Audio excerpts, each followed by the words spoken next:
Hello.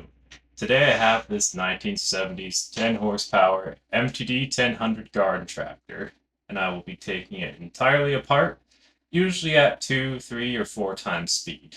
So there's the outside of it. Here's the instruments. You got the ignition, the ammeter, lights on off, throttle lever. Here we have the gear shift. Shifts really nicely through all the gears. The lockout works just fine. No problems there. Come around to the side, we got this PTO engagement meter. There you see it controlling the pulley tension. We have the lift level lever here. So when you move that, it controls this thing at the back as well as the front. Lifting up the hood, you can see it's quite a mess in there. We got lots of dead end wires duct taped up, so as we get into this, we'll have to figure out what these all do. Yeah, that's what it looks like on the inside there. So the first order of business is to remove this hood. I'm going to pop it up and I'm going to be taking out these screws. So there is a screw at either side of the hinge that acts as the hinge. There's a nut on the inside, and then you have to also turn it with a screwdriver from the outside. I found this to be a pretty difficult operation. It's kind of an awkward place, so you just have to persist at it if you want to get this hood off. Now I have the hood down. This is because I have this screw nearly all the way out, and I don't want the hood to fall, which it would if it were in the up position. So I just got it set down like this. I can take this screw the rest of the way out, remove it like that, and then the hood has not fallen down. It's nice and safe. Just pick it up. There it goes. Now I'm on to this cross member. This basically runs from the cowl in the front to the grill, and its purpose is to stiffen the grill and the cowl. So here we just have some hex head bolts. There's a nut on the other side. They've got a lock washer. Two of them here at the grill. All you gotta do is have two wrenches. You can take them off. Pretty simple operation. Up at the cowl, it's the same thing. There's two more, except there's also a little plate. So the bar goes under the cowl and there's a plate on top. The cowl is sandwiched between them. Pretty soon we'll be getting a view of that plate here. It's just a metal stamping. There you see it. With the hood off and that bar off, I can now come up to the grill. This is a pure aluminum casting, so you want to be kind of careful when you take these bolts out. You don't want to take them out and have the hood just pitch forward onto the floor and crack itself open. So I take it off nice and easy with the lights as an assembly. Next, I decide I want to go up to the instrument panel. I can't really help myself. I take that knob off. Then I go up to this knob for the lights. So it has a set screw that holds the knob against a threaded rod that forms the light switch. You pull it in or out. To take off the knob itself, though, you just have to unscrew it, as you see here. I like to throw mine on the floor. Then we have the ignition. You're just going to undo this nut. Behind it will be a washer. And you can see that the ignition is basically just a rod that pokes through the panel. So to get the ignition out, you would just have to push it back of the panel. Very similar idea for the lights. The lights is just held in place by this nut. You take that nut off, and then that frees the switch to be pushed through, like you see there. There you see the nut. It's pretty thin. I'm going to push the ignition through as well. Now you can see me jiggling everything else. I come to the back now. So we've got this ammeter. It's a device that measures the current running to and from the battery. It has these two posts on it, and these posts have a bunch of wires connected to them. So you want to take off these nuts. Mine are pretty badly burnt. It looks like there was quite a bit of arcing, so that's a bit of a concern. But you take those off, and then there's another set of nuts, and so I'm here just loosening those and trying to take off the rest of these wires. This is basically just a wire that goes to where the voltage regulator would be on the hood. So I'm undoing it here. Pretty annoying operation. These are small nuts. Like I said, mine were damaged. hard to get off. But it does allow me to come back to the front of the panel. So there's these 7 screws. Some of them are trickier to get out than others. And also, not all of them have a Phillips head. Some have a different head. I'm pretty sure that's because somebody lost them or borrowed them and didn't return them.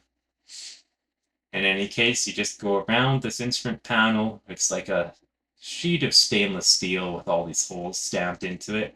You take out all those screws, it lets the panel get loose, and it comes off just like that, the ammeter being clamped on there. That lets you get at the throttle control, which is held in place by 2 screws with square nuts on the back. So I've just got, I hold the nut on the back, and then I unscrew the front. That lets this throttle lever come loose, and I can just push it through the panel like that. Now we're going to go to the side, and you're going to see me just pull it all the way out. That's all it is. Now, I like to destroy the cap on the steering wheel with my pipe wrench. I thought it was a threaded fit. Turns out it's just a push fit, so I just annihilate it there. I don't know if there was really any way to save it, though.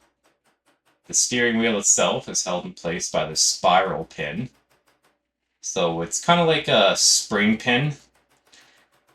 You just gotta hammer it out. There's no other way. So just tappy, tappy, tappy with your punch, and eventually it will come all the way out the other side. You do have to be pretty persistent, and it probably would have been good to oil the passageway before this. So there's the pin. It's just like a coiled spring type thing that lets me shimmy off that steering wheel. Gorgeous little thing. I really think this is an attractive steering wheel. I like it quite a bit. With that off, I now want to remove this cowl. There are a bunch of fittings on this cowl. Each one of them is different for me. Not sure what your unit would be like. So here you can see I have it pretty freed. It's just connected to this gear shift cover. All I have to do is take off these screws, just lightly unscrew them, real nice and easy like that. They come out.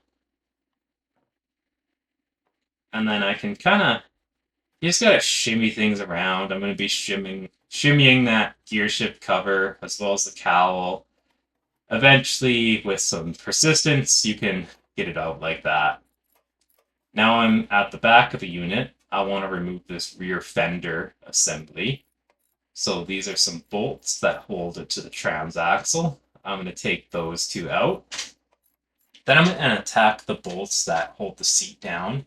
Now these bolts have like a lock nut type thing at their top end. And the holes in the seat were actually about the same size. So you could hear the seat pull them up and down. The seat wasn't secured very well. So when I come back and repair it, I'm going to be fixing that. There is a nut on the bottom, but I found it extremely hard to reach. So all I'm doing here is taking out the ones on the top, and I kind of ratchet them at an angle so that they are able to turn their threads against the hole. Freeze the seat comes off. Now there's just these bolts at the front, little 1/4-inch units, and I snap one off on either side. Really unfortunate. I should have been more patient. I should have lubricated them or something, because it's quite a lot of work to fix the holes that I made. Yeah, so there I get the rest of the bolts out. This loosens it up, and I can now take off this whole assembly. So I'm going to take off the gear shift cover as well as the rear fender, and I just work it off just like that. Yeah, quite a mess. There's that gear shift cover. It's not really held to much. Now I'm coming to you from the future. So this is future me. The part has been painted and everything. This shows what you have to do if you snap your bolt, though. You've got to drill out the bolt. There are bolt extractors, but those can snap in the hole, and then you got to remove those too. So I just drill a small hole, and then I drill a larger hole equivalent to the outer diameter of the bolts.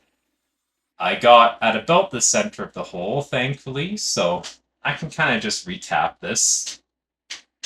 So here I am, I'm back, I've got my tap. It threads in pretty nicely actually, and then I just turn it through, and this allows me to make new threads.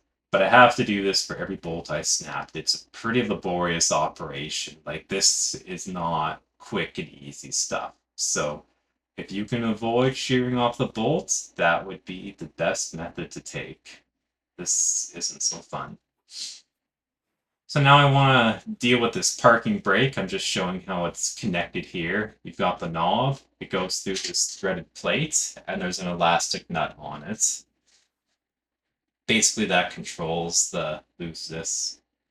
I also want to get rid of this wiring, so I just loosen off the wires from the starting motor. They are going to be taken off. Pretty simple thing. That's going to let me get this rat's nest of wires out of here. Just a mess. Pretty happy to have that going.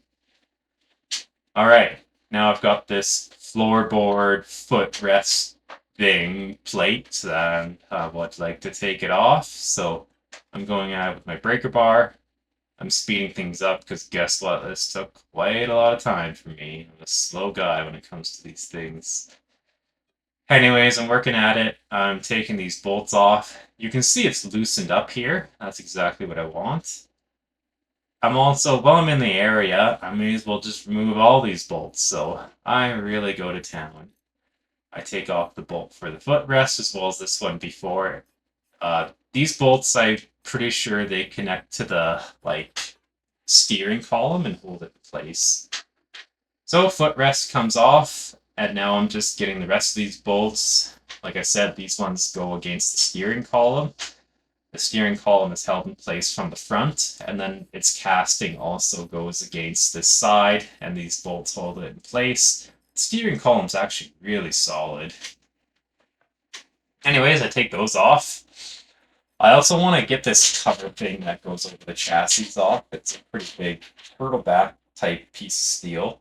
So I'm taking off these bolts that go through the turtleback into the chassis itself, because I want to be able to free it.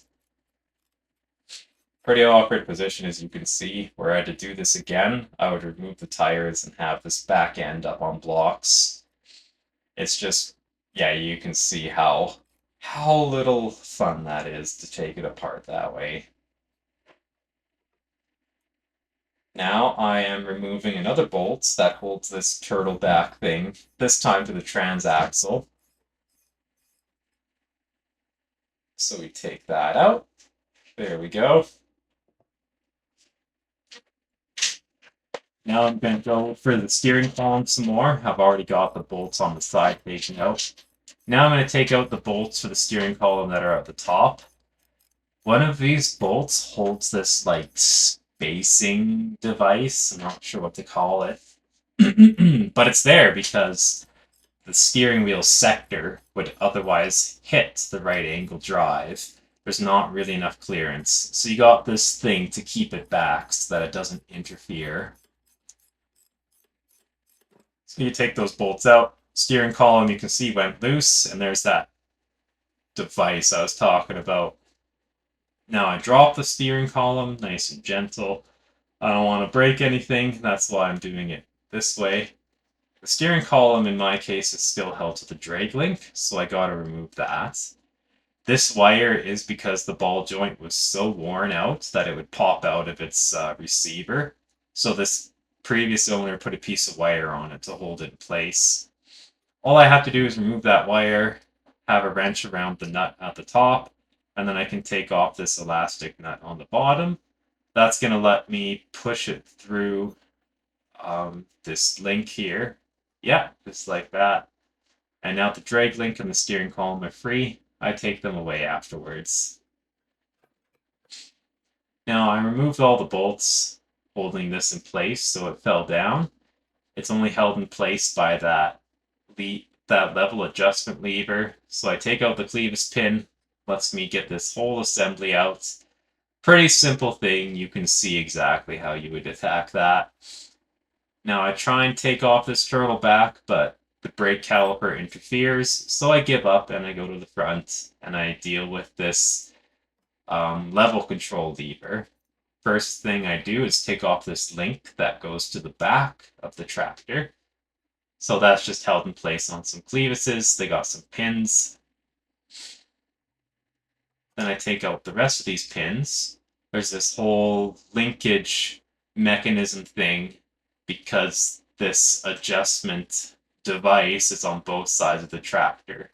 So it goes laterally underneath the right-hand drive. And here is kind of the last piece of it. Instead of a clevis pin, this is a bolt and nut.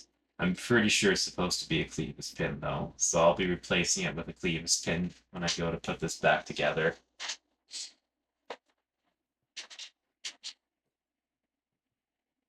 Now I want to work on the PTO lever. I'm kind of just doing whatever I feel like at this point. I take off that linkage that controls the belt tension.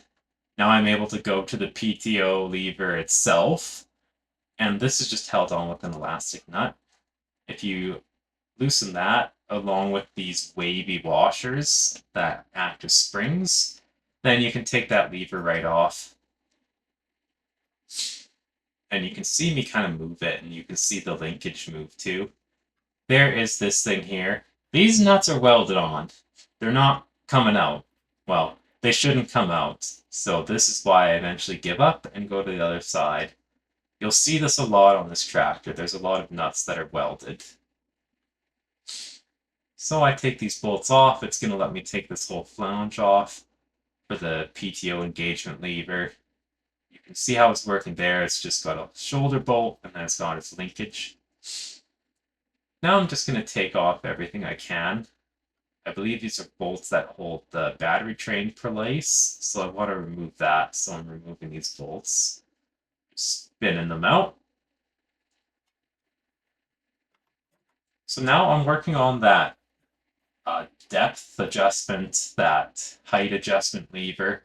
It has an elastic nut on this side under the frame, so things don't really go so well for me when I'm under the tractor, but I persist at it. This elastic nut has quite a lot of thread engagement, so I have to turn this ratchet a whole lot. But that's pretty much all that's holding it in place.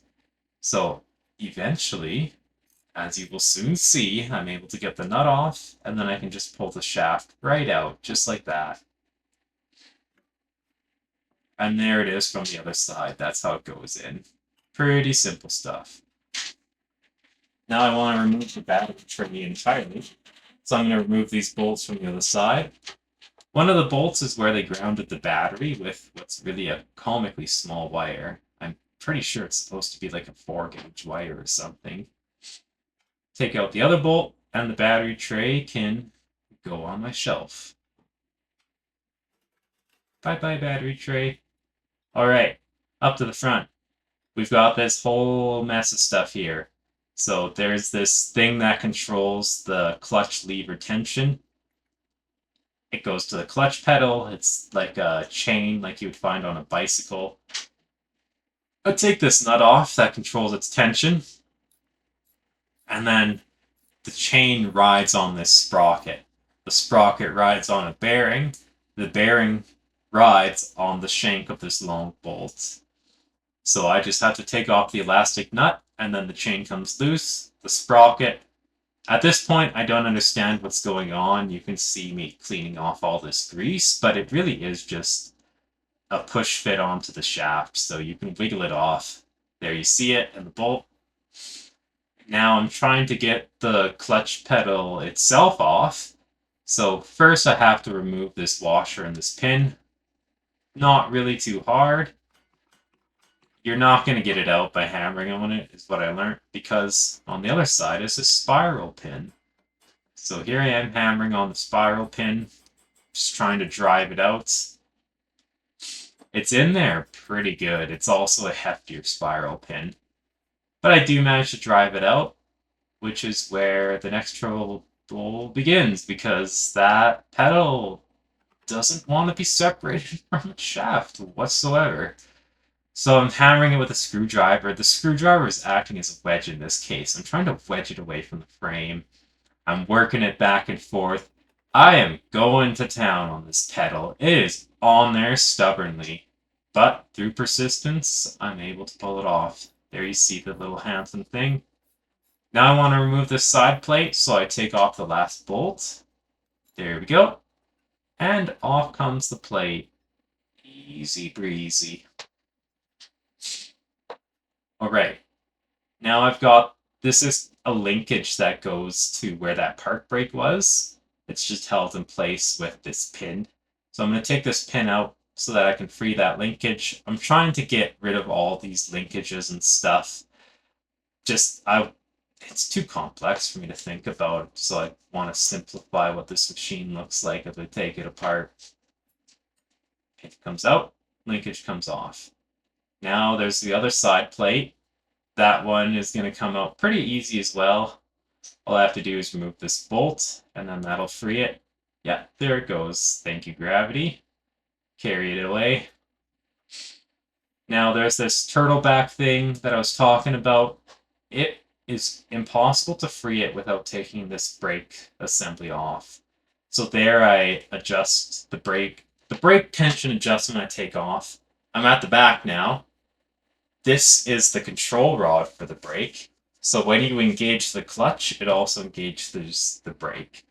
They are linked together. You can't have one without the other. So I take that all off, and then I'm going to push this control lever through its clevis pin. Yeah, I take that out. I take off the spring that returns the brake to the disengaged position. I'm going to pull that out too. It's a handsome little spring, isn't it? And then you've got that shoehorn assembly type thing. As that turns, it pushes some pins that push the brake caliper together. These actually have disc brakes. It's pretty high-tech stuff. Now I'm at the caliper for the disc brakes. The disc itself is directly on the transaxle. I'm taking out these bolts that hold it in place. I'm going to take the calipers out. There you see one of the brake pads. There's a little flat metal plate that I'll show you too. There it is. And on that, these pins are pushing on it. And that shoehorn type piece of metal is what controls the depth of the pins. Now everything's loose. This turtle back piece comes right off finally. And here's what you have at this point. This is what the device looks like all stripped down. This is my beautiful little 1000. I'm at the back now, at the transaxle. This, the guide describes as a leveler pulley. Really, all it does is control the tension of your drive belt.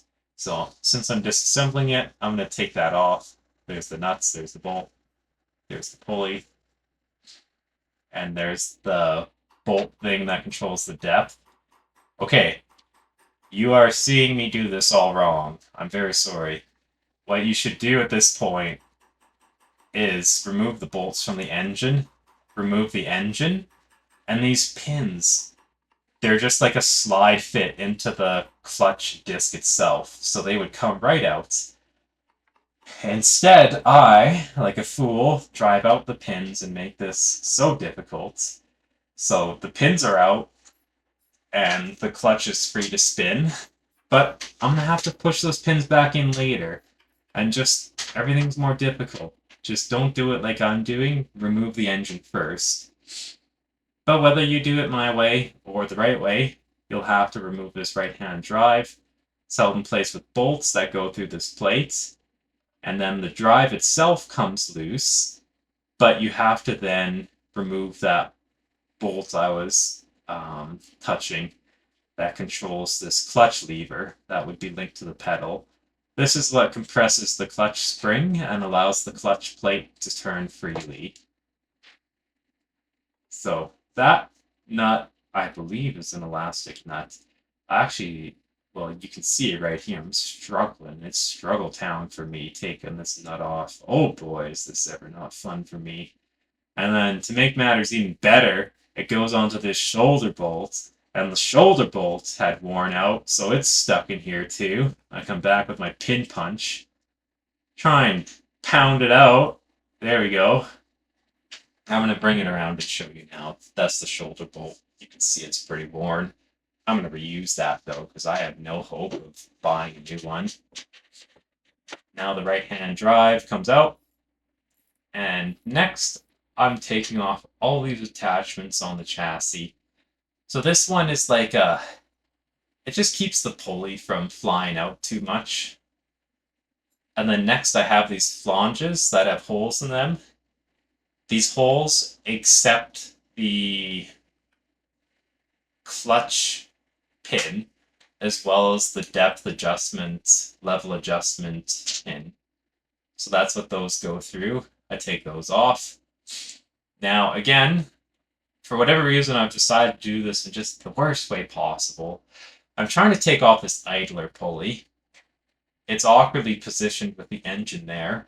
If only I had removed the engine first so I could get at this pulley a little easier, like an intelligent person, but here I am just struggling with it. There's a shoulder bolt that goes through, and there's a elastic nut on the other side. That's what I'm having the time of my life with. I do manage to drive it out. Now you'll see me working on the spring. That's why I've got my safety glasses on. Wear those whenever I'm working with springs. Take it out. That's what it looks like. Handsome little guy. This lets me move this assembly out of the way. Get the pulley off. That's what the pulley looks like. I'm going to give you a better view. There it is. It's got his little washer to retain it.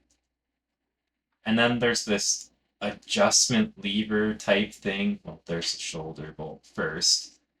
And then I'm trying to remove this adjustment lever. Yeah, there it is. That's what the PTO engagement lever controls. That's what drives the belt tension. Now I can take these belts off. Well, I could have just removed the engine and taken them off the right way, but I wanted to get my money's worth, so I take them out the hard way. Now that all the difficult stuff that I didn't need to do is out of the way, I come back and I'm going to take the engine off at long last. Oh boy. So it's held in place by 4 bolts, pretty substantial bolts. 2 of them go through like thinner sections of the frame. I don't really understand it, but they have metal spacers on the bottom so that there's not much poking through. When I put these bolts back, I'm going to have the threads pointing up. Just makes my life easier. This engine's a beefy unit. It's a big boy, so I carry it off. It's pretty heavy though. Be careful if you're doing that. Now that the engine's off, it reveals these bolts that were hidden beneath it. These bolts are what hold the power takeoff, the PTO. There's 4 of them, so I'm just going to go one by one, take them out. Between the PTO and the chassis is a metal spacer. There's 4 of them, one for each bolt. So just note that when you're taking this apart, when you're putting it back together. I don't know if that's factory or not, but in any case, for mine, it has them, probably to provide the correct spacing. So you're going to want to drop the PTO on the ground just like that, even though I was holding it. Here it is, handsome little unit, nice and compact. Mine does not have any grease fittings though. I have no idea how to lubricate it. There you saw one of the spacers. Now I'm going to take out this pivot bolt. This thing is for the front axle. It lets it be so that the front and rear wheels can be on different planes. It's a pretty big bolt. It has a grease fitting, and it has some holes driven through it so that it can lubricate that pivot point. So I'm going to take this off. It's got an elastic nut on the other side. It's pretty stuck on there, so you have to be pretty persistent. You can see, though, I've got that nut off. Now I can work out this bolt, and then that frees the axle. And so I'm going to lift up the chassis, and I'm going to let that axle just fall to the ground. Oh yeah, there we go. Good stuff. Move it out of the way. And then next, I'm going to go to the back. I'm going to show you this.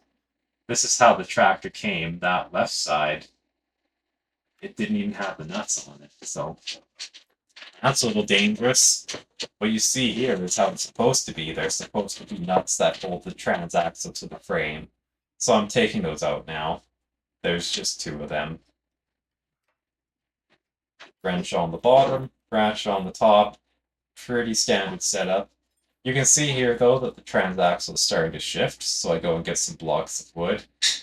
No idea where I would get a replacement from, so I do not want this to slap onto the ground. So I take these bolts out while holding the gear shift, and then I let it go down nice and gentle, and nothing gets broken. Lets me lift the chassis out of the way. There it goes. I'm just doing some cleanup work on the chassis now. This is that spring that pulls on the tension pulley for the power takeoff. The spring hooks onto this. I'm just going to take this off. There we go. There it is. There's the bolts out. Now I've got my right-hand drive on the workbench. I'm working to take it apart. Unfortunately, I didn't get videos of everything. So this pin at the front is actually holding everything in tension. So I should have clamped this before I tried to remove the pin. I didn't though. So if you're going to take this apart, you should really clamp that. The spring doesn't poke it out too much further, but if your springs aren't worn the way mine are, that could just kind of fly off. There's also the second spiral pin that just lets this second plate move in and out. That's what engages and disengages the clutch. Everything out is just a series of springs and the lever and washers. It's all just on that shaft, kind of loose. Now I'm working on the hood. I have, again, opted to do this in a way that is really going to be frustrating and time-consuming. What I should have done is gone to the front of the grill and taken out those screws first. Instead, you're going to watch me struggle with these screws that are for the voltage regulator. The head is underneath the grill cover. So without access to that, I can't really take these out. Doesn't stop me from trying, though. Doesn't stop me from spending minutes and minutes of my life. So if you want to be smarter than me, take the front of the grill off first and then go and attack these bolts. Don't do it the way that I'm doing it here. Oh yeah, and I got my face shield just because I was using the angle grinder earlier. So I'm going to continue my futile struggle with these bolts. Now I'm going to turn it over and I'm pointing to the bolts that, well, I'm pointing to the screws that I should have taken out the first time. Now I'm taking them out. This is the right way to do this. Do this part first. Don't do it second. So you can see the grill loosening there. Grill, I say, it's just kind of painted on. This is more of a headlight bezel or headlight cover. So you just got to loosen these screws, these machine screws, all the way out. Remove the cover. That lets you get the headlights. The headlights are still going to be connected by a wire. There's the flathead screws I was struggling with. Yeah, so the headlights are still connected to the wire. That wire goes through there. You'll have to unscrew this screw that holds the wire in place. So that's what I'm going to do here. That's going to let me free these headlights. There you see the connection come off. One headlight, they're really handsome headlights. But you take them out that way. Now we're going to look at the tires. I've decided to remove one tire as a unit with the hub. So that's what I'm doing here. I'm taking out this set screw, I'm taking off this collar. And then the set screw, when you tighten it up, it upsets the shaft. So I'm just going to file that down. Otherwise, it would be hard to get the wheel off with its bearings without scratching them all up and making a mess of things. So I slide that out, and the wheel comes off with its hub. Unorthodox way. Here is the orthodox, and in my opinion, more sensible way to do it. You just take the wheel off its hub. The wheel is going to be a unit. So these front tires have three nuts holding them in place. You just unscrew those, and then that's going to free up this tire. It comes off its hub. There you see the hub. Let's just get a better view of things. I'm now coming back to this axle. I want to take off this collar because I'm taking this all the way apart. I'm going to clean and paint everything. So the collar comes off. Then I go at it with a file. I just want to clean up the area that's upset by the set screw. Get it nice and smooth. And then that just slides out. So easy. This set screw is broken off. So that's really unfortunate. I'm going to have to come back to that later. For now, though, I'm going to remove this tie rod. And now I'm going to... This is the only way I can take out this collar, is by clamping the collar and pounding out the shaft, thereby marring the shaft, unfortunately. But I just couldn't think of any way to get out that set screw, because it looked like it had been broken off and then welded in place. It was really bizarre. Now I'm back at the tie rod. So these are the rod ends.